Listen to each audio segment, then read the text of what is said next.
علامہ محمد اشرف واحدی کو حج بیت اللہ کی سعادت حاصل کرنے پر مبارکباد دینے والوں کا سلسلہ جاری ہے۔ پران سے ہمارے نمائندے کی رپورٹ کے مطابق معروف مذہبی اور سماجی شخصیت علامہ محمد اشرف واحدی کو حج بیت اللہ کی سعادت حاصل کرنے پر مبارکباد دینے والوں کا سلسلہ جاری۔ مختلف مذہبی، سماجی، صحافتی اور سیاسی شخصیات ان سے ملاقات کر کے حج کی مبارک سعادت پر نیک تمناؤں کا اظہار کر رہی ہے۔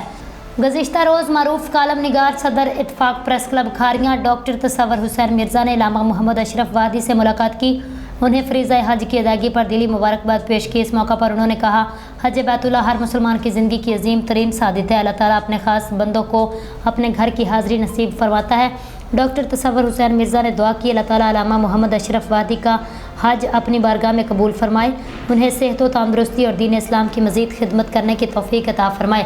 علامہ محمد اشرف واحدی نے مبارکباد دینے والوں کا شکریہ ادا کرتے ہوئے کہا، حرمین شریفین میں انہوں نے ملک و قوم کی سلامتی، ترقی اور استحکام کے لیے خصوصی دعائیں کی۔ اس موقع پر قاری محمد نوید صدیقی، علامہ تصور اور دیگر معززین بھی موجود تھے، جنہوں نے علامہ محمد اشرف واحدی کو حج کی سعادت حاصل کرنے پر مبارکباد پیش کی، ان کے لیے نیک خواہشات کا اظہار کیا۔